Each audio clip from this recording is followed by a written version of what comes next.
જય સ્વામિનારાયણ. આજે વાત કરવી છે સંગ એવો રંગ. મુઘલ યુગ દરમિયાનની આ વાત છે.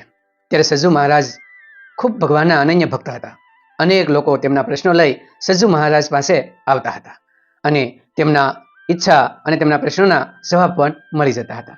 એ સમયે લોકો કહેતા કે જે સુખ સજ્જુના ઉમરે ન બલખ ન બુખારે, આવી કહેવત પણ હતી. અને અનેક લોકો પોતાના જીવનના પ્રશ્નોના સમાધાન મેળવી લેતા. એક વખત એક વ્યક્તિ સજ્જુ મહારાજના દરબારમાં આવે છે. તેમના ચરણોમાં વંદન કરે છે અને કહે છે કે મહારાજ, એક પ્રશ્ન મારા મગજમાં છે, એ જતો જ નથી. શું તમે એનું સમાધાન કરી આપશો?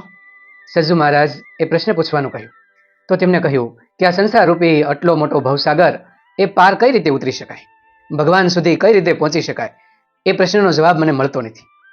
જ્યારે એ પ્રશ્ન પૂછ્યો ને, ત્યારે જ બહારથી અવાજ આવ્યો કે કોઈ સારા સંતરા લઈ લ્યો, સારા સંતરા લઈ લ્યો, આવો અવાજ આવી રહ્યો હતો. આથી સજ્જુ મહારાજે પેલા વ્યક્તિને કહ્યું કે તું બહાર જઈને જોતો, કોણ અવાજ લગાવે છે, કોણ છે? આથી પેલો વ્યક્તિ બહાર જાય છે.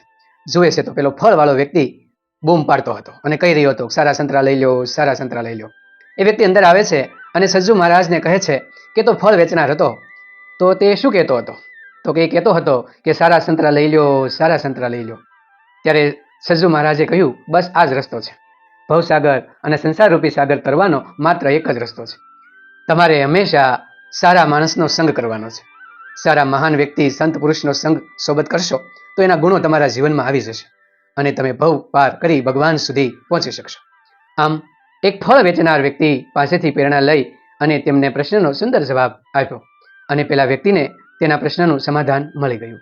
આમ કહેવાય છે ને, સંગ એવો રંગ હંમેશા આવતો હોય છે. સારા વ્યક્તિનો સંગ કરવાથી માણસ ઉત્તમ ગતિ મેળવી શકતો હોય છે અને ખરાબનો જો સંગ થઈ જાય તો માણસની અધોગતિ પણ થઈ જતી હોય છે. આપણે પણ નક્કી કરવાનું છે કે આપણે કોનો સંગ કરવો.